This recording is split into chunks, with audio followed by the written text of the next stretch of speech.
क्या कहेंगे पूरे मामले को लेकर? देखिए, ये जो बजट है ये किसानों के लिए, नौजवानों के लिए और ख़ास तौर से जो मजदूर हैं, जो गरीब तबका है, उनके लिए ये संजीवनी का काम करेगा।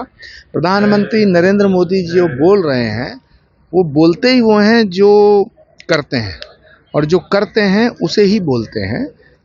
लेकिन ये बजट एक तरफ किसानों के लिए बहुत अच्छा है, नौजवानों के लिए अच्छा है और भारत के भविष्य के लिए अच्छा है, लेकिन विपक्ष के लिए बड़ा खराब है।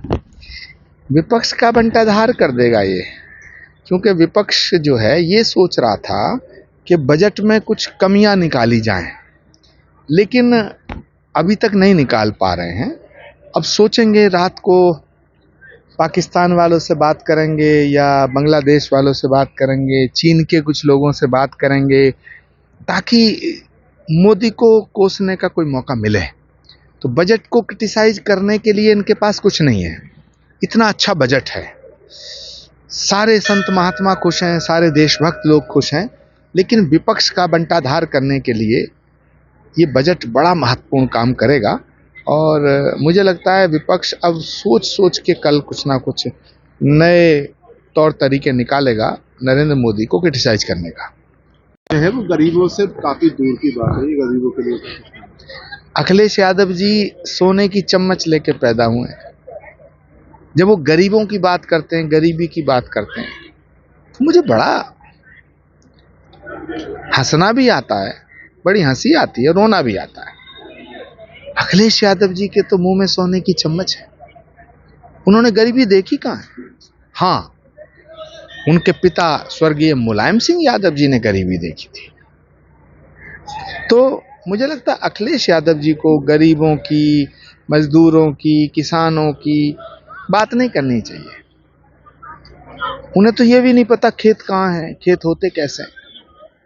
अब राहुल गांधी जी और अखिलेश यादव जी और ये जो बड़े बड़े राजघरानों के बालक हैं, अगर ये किसान की बात करें, खेत की बात करें, मजदूर की बात करें, तो ये तो बड़ी आश्चर्यजनक बात होगी। इसलिए अखिलेश जी से मैं आग्रह करना चाहता हूँ, वो गरीबी की बात ना करें। संसद में कल बोलेंगे, आज कुछ नहीं बोलेंगे। राहुल गांधी जी को तो पता ही नहीं है बजट क्या होता है। वो किसी से पूछेंगे फिर बोलेंगे। अगले शंकराचार्य जी सनातन विरोधी ताकतों के हाथ में खेल रहे हैं। जहां तक सवाल है गौमाता का, गौमाता, गौवध के ऊपर राष्ट्रीय कानून आना चाहिए, ये हम भी मांग करते हैं। लेकिन अभिमुक्तेश्वर जी से मैं आग्रह करना चाहता हूं कि वो एक बार वेस्ट बंगाल में ममता बनर्जी से भी ये बात कहें कि वहां गौवध पे प्रतिबंध लगाएं। एक बार वो कर्नाटक के चीफ मिनिस्टर सिद्धरमैया से भी कहें कि गौवध पर प्रतिबंध लगाएं।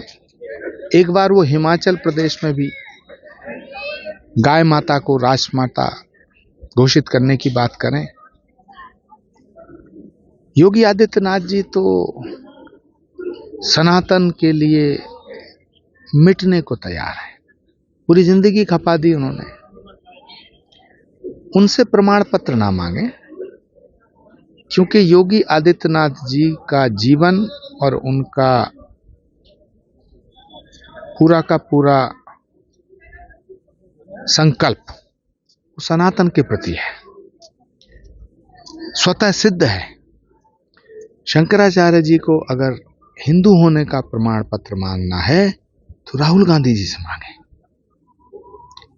शंकराचार्य जी को अगर हिंदू होने का प्रमाण पत्र मांगना है तो अखिलेश जी से मांगे, समाजवादी पार्टी से मांगे, विपक्ष के नेताओं से मांगे, उन नेताओं से मांगे जिन्होंने राम मंदिर का विरोध किया, उन नेताओं से मांगे जो कहते हैं कि हम बीफ खाते हैं, उन नेताओं से मांगे जो भारत तेरे टुकड़े होंगे का नारा लगाते हैं।